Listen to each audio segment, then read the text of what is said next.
what if the hidden cause of, a lot of persistent health issues like that, nagging fatigue or chronic pain, what if it isn't what we typically think? Okay. What if it's actually a secret stash of stones, not in your kidneys, but hiding in your liver?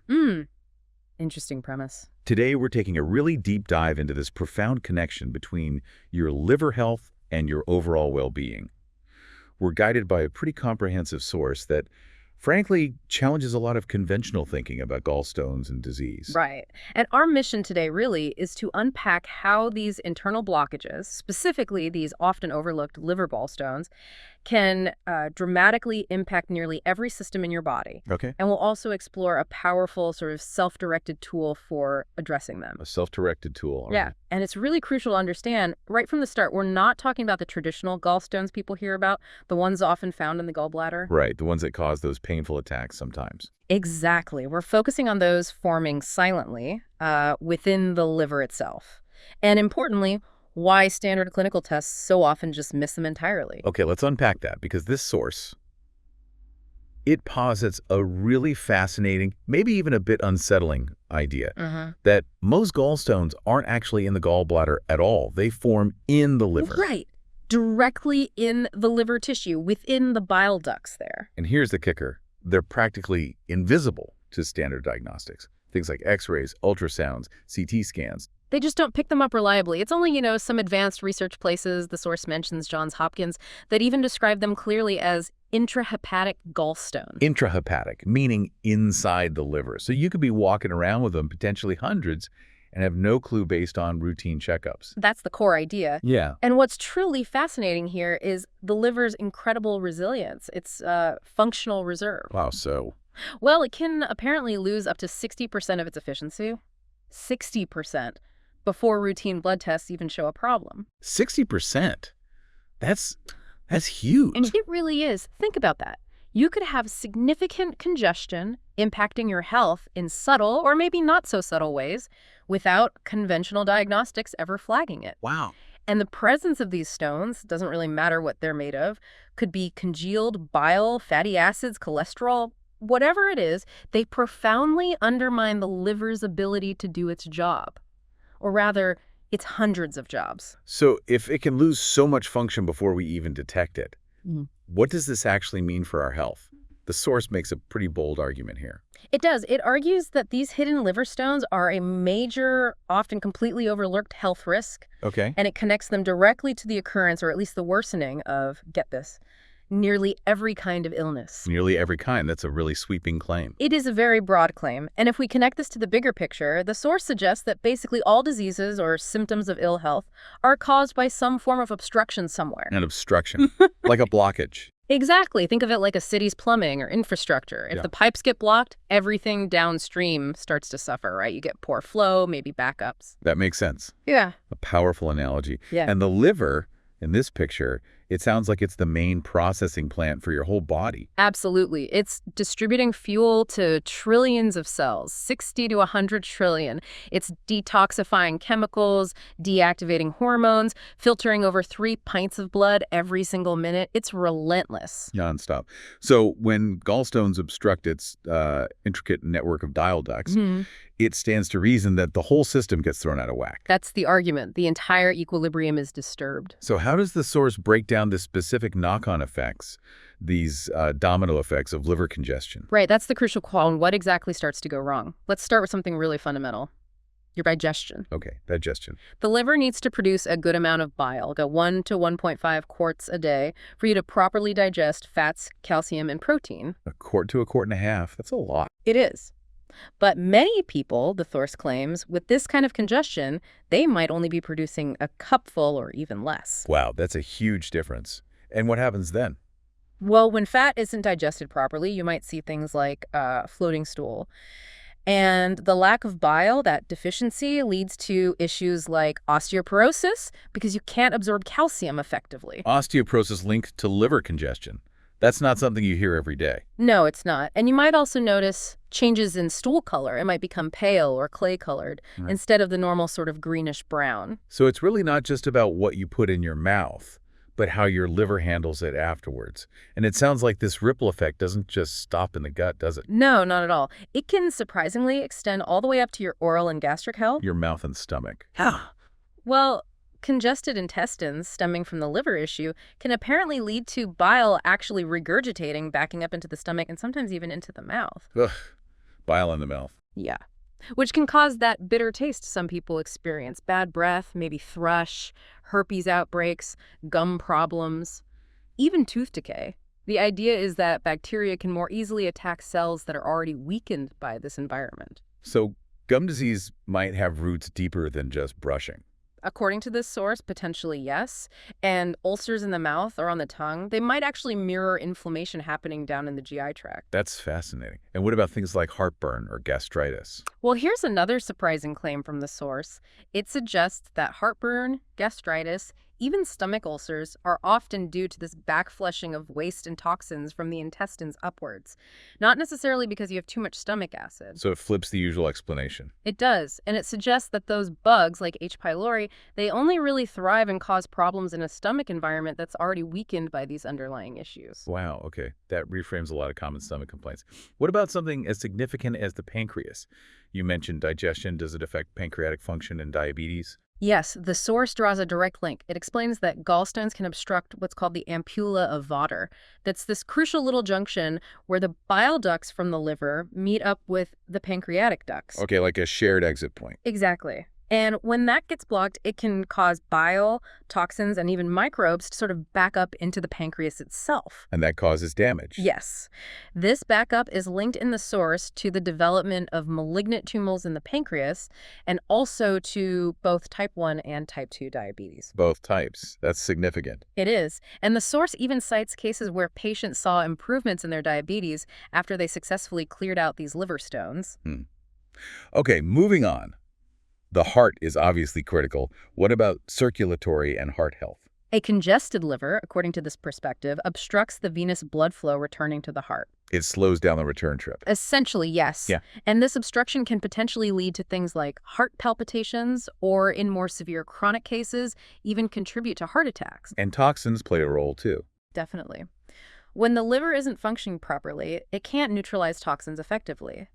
These then circulate in the blood and can end up damaging the heart muscle and the blood vessels directly. Now, this next point is, well, it directly challenges so much of what we're constantly told about heart health, the cholesterol issue. Ah, yes. This is a big one in the source material. Our source argues that bad cholesterol, LDL and VLDL, isn't actually the enemy we make it out to be. Right. Instead, it's described more like a Band-Aid. A Band-Aid. Yeah, a protective response. The body supposedly uses it to patch up microscopic cracks and wounds in the arterial walls. And what causes those wounds in the first place, according to this? The source points to excessive protein accumulation in the artery walls, often stemming from, you guessed it, liver congestion impairing protein metabolism. So the cholesterol is just trying to fix a problem caused elsewhere? That really turns conventional wisdom on its head. It absolutely does. And building right on that, the source makes some very strong claims about statin drugs. The cholesterol-lowering drugs. Exactly. It argues that statins, which work by blocking cholesterol-producing enzymes in the liver, are actually harmful. Harmful how? They're described as potentially leading to serious issues like kidney failure, liver disease, even increasing the risk of heart disease, and, ironically, potentially increasing the risk of gallstones. Increasing the risk, wow. Yeah. And it specifically quotes a warning allegedly from Lipitor's own information, saying, Lipitor has not been shown to prevent heart disease or heart attacks. That's quite a statement to include. It is, and the source goes further, warning that artificially lowering cholesterol in this context can actually increase the overall risk of death. It's a very, very strong counter-narrative to mainstream medical advice. Okay, that's a huge point that people would definitely need to research further from the source. Given how central the liver is, I imagine the ripple effects just keep spreading. Yeah. What about our lymphatic system and immunity? Precisely. The lymphatic system, our internal drainage and waste removal network, is incredibly closely linked to liver function. How does that connection work? Well, the lymph collects cellular waste, foreign material, cell debris, and it needs to drain properly. Gallstones in the liver impair this drainage, leading to systemic congestion. Basically, the whole waste removal system gets backed up. And how might that show up physically? It can manifest as that persistent tummy, abdominal swelling or bloating that isn't just fat. But the source links this lymphatic congestion to a truly shocking array of chronic illnesses. Like what? Okay, get ready. Obesity, cysts, prostate enlargement, rheumatism, heart failure, lung congestion, that chronic neck and shoulder stiffness, headaches, migraines, vision problems, breast cancer, kidney issues, scoliosis. Scoliosis. Wow. Yeah, and even serious brain disorders like dementia, Alzheimer's, Parkinson's, and multiple sclerosis, MS. That's an incredibly diverse list of conditions. It is, and it also highlights that lymphoma, which is cancer of the lymph system itself, can be the end result of chronic, severe lymphatic obstruction. So the implications are truly body-wide. What about something as intricate as our hormonal balance? Does the liver play a role there too? A huge role. The liver is key in regulating hormone levels.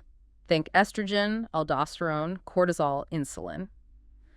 It manages the balance. Okay. So when gallstones impair the liver's function, this delicate hormonal balance gets thrown off. And what are the consequences of that imbalance? The source links these imbalances to conditions like breast cancer, unexplained weight gain, and insulin resistance, which, as you know, is a major precursor to type 2 diabetes. Thyroid disorders are also mentioned as being connected. It seems like almost everything routes back to the liver in this model. What about the connection to our nervous system and brain health? That's another critical area. The brain is incredibly energy hungry, and it relies heavily on a steady supply of glucose, primarily managed and supplied by the liver. Okay, so if the liver is congested. Gallstones reduce this vital glucose supply. And this, the source suggests, can potentially lead to things like intense food cravings, especially for sugar, mood swings, depression, and other mental health challenges. And beyond just fuel supply. Yes, the circulatory disturbances linked to liver issues can also directly affect brain cells. It might impact the integrity of the blood-brain barrier and contribute over time to serious neurodegenerative conditions like dementia, Alzheimer's, and Parkinson's. I'm curious, does the source also connect this to something seemingly less related, like our joints and physical flexibility? You know, it absolutely does. Conditions like rheumatoid arthritis, osteoarthritis, even gout, they are linked in the source to underlying intestinal problems and the immune system's reaction to toxins accumulating in the body. And liver congestion makes that It worse. significantly exacerbates it, yes, because the liver isn't clearing those toxins effectively. And interestingly, one of the key benefits people report after doing liver cleansing, according to the source, is a noticeable increase in flexibility. Less stiffness, more movement. Okay. And finally, let's talk about our skin. It's often seen as a mirror to our internal health. What's the connection here? The source is quite clear on this. Eczema, acne, psoriasis. These kinds of chronic skin issues are seen as nearly always linked to gallstones in the liver, the resulting intestinal problems, and generally impure blood. So the skin is trying to do the liver's job. Kind of, yeah. The theory is that the skin becomes an overburdened organ of elimination, trying to push out toxins that the congested liver simply cannot handle effectively. This leads to those external eruptions and inflammation. Okay, so we've painted a picture of how these hidden liver stones, according to the source, can cause just a massive amount of trouble across virtually every body system. The obvious next question is, what can we actually do about it? Right. If this is the problem, what's the solution offered? Our source presents what it calls a powerful do-it-yourself tool. It's the liver and gallbladder flush. Ah, the flush itself. Yes, and it promises to apparently painlessly remove up to several hundred stones at a time. These stones can range, it says, from the size of a pinhead all the way up to a golf ball. Golf ball sized, wow. Yeah, and typically this happens over the course of a single weekend. So this is where you, the listener, potentially take a very active role in your own health. The procedure, as described, involves a crucial 6 days of preparation. 6 days of prep first. Okay. Followed by about 16 to 20 hours for the actual flush itself. And it's absolutely critical, the source stresses, to follow the directions precisely to ensure both safety and effectiveness. You can't just wing this. Absolutely. Precision sounds key. Let's walk through the process for you, step by step, just based on what the source outlines so you understand what's involved. It starts with that preparation phase, lasting 6 days. Okay. During these 6 days, the main thing is drinking 32 ounces, that's about a liter of apple juice daily. Apple juice. Why apple juice? The malic acid in the apple juice is said to soften the existing stones and also help widen the bile ducts, making passage easier. What if someone can't handle that much apple juice? Good question. The source suggests you can dilute it, or if you're really sensitive, maybe use lemon or orange juice instead, though apple is preferred. And it gives a practical tip. Rinse your mouth with baking soda and water after drinking the juice to protect your tooth enamel from the acid. Okay, good dental hygiene tip there. What about diet during these 6 prep days? Keep food generally warm or at room temperature. Definitely avoid cold or chilled things like ice cream or iced drinks. Why is that? The idea is that cold chills the liver and reduces bile flow, kind of counteracting the preparation. Also, crucially, avoid animal products, meat, eggs, dairy, and fried foods. So a fairly clean, simple diet. Yes, eat normal light meals, but absolutely no overeating. You want to ease the liver's burden. And another important point, avoid taking any unnecessary medications, vitamins, or supplements during this week. Let the liver focus entirely on cleansing. Okay, makes sense. And what about cleansing the colon? You mentioned the source emphasizes this. Yes, this is presented as critical. You absolutely must cleanse your colon before starting the flush prep, and ideally also on the 6th day of preparation itself. Why is that so important? It's to prevent any eliminated stones or toxins from getting trapped in the colon on their way out. That could cause discomfort, nausea, or reabsorption of toxins. It basically clears the exit path. They recommend doing that. Colonic irrigation, or hydrotherapy, is recommended as the most effective method. But if doing it at home using a Kalima board, which is essentially a system for self-administering deeper enemas, is suggested as an alternative. Simple enemas might not be sufficient. Right, clearing the path is key. Okay, so you've done your 6 days of prep diligently. Now let's talk about the 6th day itself, the day leading into the flush. Okay. On the morning of day 6, finish drinking all your required apple juice. Get it all in early. Yes. Then have a light breakfast. Oatmeal is suggested as a good option. For lunch, keep it very simple. Plain cooked or steamed vegetables, maybe with some white rice, and only unrefined sea salt for flavor. What's absolutely forbidden for that lunch? Absolutely no protein, no butter, no oil, nothing fatty or heavy. Okay. And then what happens in the afternoon? This is vital. No food or drink at all except plain water after 1:30 p.m. You need an empty stomach for the flush to work properly. 1:30 p.m. cutoff. Got it. Then comes the flush night. This is the main event, right? This is it. At 6:00 p.m. sharp, you drink your first dose of Epsom salts. Epsom salts, magnesium sulfate. Exactly. You dissolve a specific amount, usually 4 tablespoons total for the whole flush, in water, and drink 3/4 of a glass of that solution now. It acts as a strong laxative, but crucially, the magnesium also helps relax and widen the bile ducts. Preparing the pathways. Okay, what's next? At 8:00 p.m., you drink another 3/4 of a glass of the Epsom salt solution. Continue relaxing, resting. And then comes the main concoction. Right. At 9:45 p.m., you prepare the key mixture. You combine half a glass, that's 4 ounces of olive oil. What kind of olive oil? Extra virgin is said to be the most effective, but the source says macadamia, grapeseed, or sunflower oil can be used as alternatives if needed. You mix that oil thoroughly with 3/4 of a glass, 6 ounces of fresh grapefruit juice. Pink grapefruit is often recommended, or, again, lemon or orange juice if you can't tolerate grapefruit.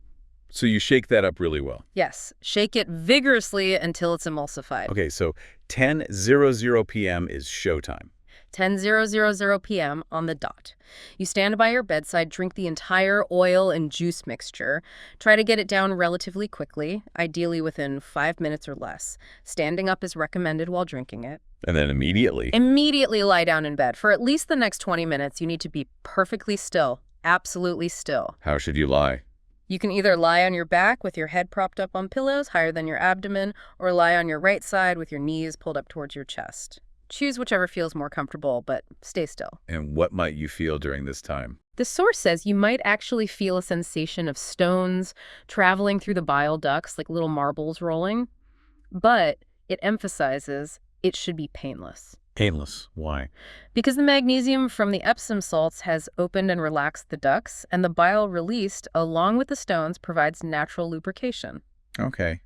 What about nausea? Nausea is possible, yes. It can come from the strong, rapid release of stored toxins and stones from the liver and gallbladder. Try to breathe through it. The source suggests trying to go to sleep if you can. That's the best way to pass the time. All right, so you get through the night.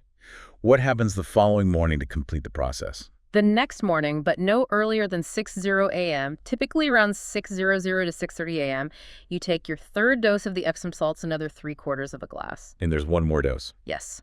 2 hours later, around 8:00 to 8:30 a.m., you drink your 4th and final dose of the Epsom salts solution. Okay. When can you start eating or drinking normally again? About 2 hours after that last dose. So around 10:00 to 10:30 a.m., you can start slowly. Begin with some fresh fruit juice. Half an hour later, maybe eat some food. An hour after that, you can introduce some light, solid food. Keep it easy for the rest of the day. And the results. What can a person expect to actually see after all this? This is where it gets quite graphic, but also validating for many. The results are often clearly visible in the toilet after the bowel movements triggered by the Epsom salts. What do you see? You'll likely see, according to the source, hundreds of gallstones floating. They can be various colors: green, beige, tan, brown, even black, and varying sizes from tiny specks up to, well, potentially quite large ones. They float because they contain cholesterol and fats. So you get direct visual confirmation that something has been released. Exactly. And that visual feedback is described as incredibly powerful and motivating for people doing the flush. What if someone vomits during the night after drinking the oil? Does that mean it failed? The source specifically addresses this. It reassures that vomiting, while obviously unpleasant, doesn't necessarily mean failure. Usually, the oil mixture has already done its main job of triggering the release before vomiting might occur. Okay, that's good to know. And there's one final crucial step afterwards, right? Related to the colon. Yes, absolutely critical. You need to do another colon cleanse, ideally colonic irrigation or a colema, 2 to 3 days after the flush, Why after? to ensure that any stones that might have lingered in the colon during the flush are completely removed and don't get stuck or reabsorb toxins. It's about completing the elimination process safely. Okay. How many times does someone need to do this flush? It varies. For really severe cases of congestion, the source suggests it might take 10 to 12 flushes or possibly even more. But typically it says 6 to 8 flushes, done at intervals of about 3 weeks to a month apart, can get the liver relatively stone-free. And after that initial series? Maintenance is recommended, doing a flush maybe every 6 to 8 months or so, just to keep things clear and prevent new significant accumulations. Wow. Okay, so the liver flush, as you can tell, is presented as this really potent tool. But our source is clear that it's not a magic bullet in isolation, right? It's part of a bigger picture. Absolutely. It stresses that this flush works best as part of a larger lifestyle transformation. The book outlines several really crucial supporting practices for achieving and maintaining lasting health. Right. So the important question then becomes, how do we maintain this newfound liver health, assuming the flush works? How do we prevent new stones from just forming all over again? Great question. The source lays out several key pillars. First and foremost are the dietary foundations. What kind of diet is recommended? A balanced vegetarian, or even better, a vegan diet is highly recommended, not just for liver health, but also to prevent stone formation in general, as well as heart disease and cancer, according to this perspective. Okay, plant-based focus. What about protein? That's always a big question with vegetarian or vegan diets. Ah, yes. The source challenges the conventional wisdom on protein needs quite strongly. It actually states that 95% of the body's protein is recycled internally. 95% recycled. That's the claim. And that our cells can even synthesize their own amino acids, the building blocks of protein, partly from nitrogen and other elements in the air we breathe. Synthesized protein from air. That sounds unconventional. It is definitely unconventional, and it goes on to explicitly warn that overeating proteins can severely congest the blood and lymph and can suffocate cells. So it advocates for much lower protein intake than typically recommended. Interesting. Any other dietary warnings? Yes, it also warns against so-called light food products, low-fat, low-calorie versions of things. Surprisingly, it claims these actually encourage overeating and contribute to weight gain. That is counterintuitive. Yeah. Okay, moving on from general diet, what about salt? We hear so many conflicting messages about salt. Good, bad. Right. And here's where the source offers another really intriguing perspective. It strongly champions unrefined sea salt. Unrefined, like the grayish or pinkish stuff. Exactly. The kind that still contains its full spectrum of minerals, the source claims around 92 essential minerals. This type of salt is presented as vital for digestion, proper hydration at the cellular level, regulating blood pressure, balancing blood sugar, generating energy, and even maintaining bone health. So unrefined salt is positioned as beneficial. Very much so, and it contrasts this sharply with standard refined table salt. Or white stuff. Yeah, which it describes basically as an industrial byproduct stripped down to just 2 elements, sodium and chloride. This refined salt, the source argues, actually prevents proper fluid exchange across cell membranes, leading to cellular dehydration, water retention, bloating, high blood pressure, and contributing to gallstone formation. So the type of salt makes all the difference in this view. That's a critical distinction. Absolutely. It's not about eliminating salt, but choosing the right kind. Okay. What about just simple hydration, water intake? Essential. Drinking 6 to 8 glasses of good quality water daily is emphasized. It's crucial for adequate bile production, maintaining blood volume, and keeping cells properly hydrated. And the source mentioned something called ionized water. What's that? Yes. It's described simply as water that has been boiled for 15 to 20 minutes and then allowed to cool. Just boiled water. Essentially, yes. The claim is that this boiling process somehow changes the water's structure, making it ionized and a more powerful cleanser. It supposedly helps neutralize acidic waste and toxins stored deep within body tissues more effectively than regular water. Interesting concept. Okay. Beyond diet and water, the body's natural rhythms seem important too. What does the source say about sleep and biological rhythms? Hugely important. Our bodies operate on these innate circadian rhythms, right? The source strongly emphasizes going to sleep before 10 p.m. Why before 10 p.m. specifically? Because the crucial deep sleep cycles, where the body does its most significant repair and rejuvenation work, predominantly happen earlier in the night. Missing this window, this beauty sleep, as it's sometimes called, impacts the release of growth hormone, weakens immune function. Yeah. And stress hormones. Exactly. Staying up late increases stress hormones like adrenaline and cortisol, which in turn can actually contribute to the formation of gallstones, creating a vicious cycle. So it's not just how much you sleep, but when you sleep that matters for liver health too. Makes sense. What about physical activity and sunlight? Both are vital.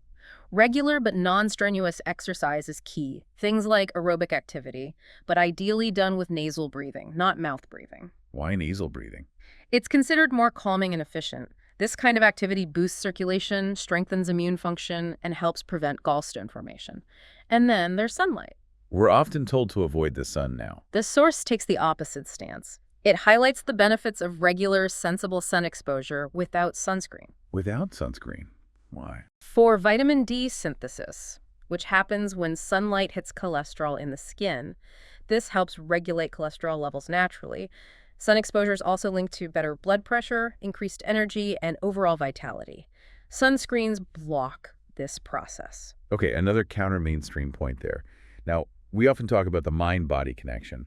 How does the source tie emotional well-being into liver health? It considers it absolutely fundamental. Emotional stress, and particularly our inability to cope with it effectively, is held responsible for potentially 85 to 95% of all diseases. That's a staggering percentage. It is. And the liver plays a key role here because it supports the nervous system and essentially determines our physiological stress response. And specific emotions. Unresolved anger, resentment, frustration. These kinds of hot emotions are said to be energetically stored in the liver, contributing to congestion. So emotional blockages can create physical blockages. That's the idea. And techniques like mindfulness, meditation, and a specific exercise, the source details for healing past emotions, are suggested to help release these blockages. A truly holistic approach, connecting physical and emotional cleansing. What about things we might not even think about, hidden toxins in our environment or even our bodies? Yes, the source points a finger at a couple of common ones. First, metal dental fillings, especially amalgam fillings containing mercury. Mercury fillings. Yes, along with other metals sometimes used like cadmium, thallium, nickel, chromium. These are described as a constant source of low-level poisoning that directly impacts the liver, kidneys, and the immune system. Causing what kind of issues? Things like allergies, chronic headaches, fatigue, and potentially contributing to more severe conditions over time. Proper removal by a biological dentist is implied as important. Okay, what else? Fluoride, especially fluoride added to drinking water, but also in toothpaste and other products. Fluoride is controversial for sure. The source identifies it as a liver-toxic chemical that can accumulate and lead to bile duct congestion, interfere with thyroid function, hypothyroidism, and cause other ailments. It even suggests using the mineral boron to help the body eliminate accumulated fluoride. Wow, okay. So be mindful of dental materials and water quality. Finally, are there any specific supportive remedies mentioned that can complement these lifestyle changes and the flesh itself? Yes, a few are highlighted. Specific herbs known for liver support are recommended. Things like dandelion root, milk thistle, chanca piedra, which is sometimes called stonebreaker. Nice. Using these regularly can help maintain liver function. And something called oil pulling. Yes, oil pulling therapy. This involves swishing a tablespoon of oil, typically sesame or sunflower oil, in your mouth for 15-20 minutes first thing in the morning, then spitting it out. What's the supposed benefit? It's said to draw toxins out of the blood through the salivary glands and mucous membranes in the mouth, reducing the overall toxic load on the liver. Interesting traditional practice. Kidney support is also mentioned. Doing periodic kidney cleanses using specific herbs is suggested, especially after doing several liver flushes, to ensure the kidneys, which filter the blood, are also functioning optimally and can handle any released toxins. So it's about supporting the whole detoxification system. Exactly. Liver, colon, kidneys, lymph. They all work together. Okay, we've covered the problem, the proposed solution, the flush, and the supportive lifestyle factors. But the real test of any approach, of course, lies in the results. Does the source share any stories, any anecdotes that reinforce this whole picture? It absolutely does. These personal accounts are quite compelling and really bring the potential impact to life. Can you share a couple? Sure. There's the story of a woman named Susan M., 62 years old. She'd had a heart attack, but after adopting these practices, including the flushes, dietary changes, etc., and refusing standard medications, her follow-up tests apparently showed her heart had no damage at all. Her doctors were reportedly astonished. No damage after a heart attack. That's remarkable, if accurate. It is. Then there's the story of a manager whose high cholesterol levels completely normalized after doing the flushes and lifestyle changes, again, much to her doctor's surprise, as she wasn't on statins. So measurable changes in clinical markers. Yes. And perhaps the most powerful story is the author's own. What did the author experience? He recounts suffering from a whole litany of chronic, debilitating issues from a young age, things like juvenile rheumatoid arthritis, chronic constipation, severe migraines, anemia, persistent skin diseases, even scoliosis. It's a lot to deal with. A huge amount. Plus, he experienced over 40 extremely painful gallbladder attacks, the kind that often lead to surgery. What happened? He claims that all of these conditions completely resolved after he undertook a series of liver flushes himself, during which he expelled, he estimates, around 3,500 stones in total. 3,500. That's his personal account. It's presented as a testament to the body's ability to heal when these obstructions are removed. These personal transformations, going from such a fragile, sickly state to apparently vibrant health, they really do underline the core message here, don't they? They absolutely do. The message that taking active, informed responsibility for your health, starting with understanding and addressing the state of your liver, can potentially be truly life-altering. This whole deep dive, based on this particular source, it really reveals a fundamental perspective that our body's own self-healing mechanisms are incredibly powerful. They're often just hampered by congestion, by blockages, and perhaps by a misunderstanding of how things work. And when we remove those obstacles, And especially the ones in the liver, which is so central, the body seems to have this extraordinary inherent capacity to restore balance, to restore vitality. it's a compelling idea. Yeah. And the journey to just being well-informed, that your body's intricate systems, that feels almost as important as the journey to physical well-being itself. I agree. Understanding empowers action. This deep dive has certainly offered you, the listener, a very different perspective on potentially old problems and maybe a pathway towards self-empowerment in your own health journey. A different lens to look through. So the final thought to leave you with is this. What hidden blockages might you need to uncover for a new lease on life?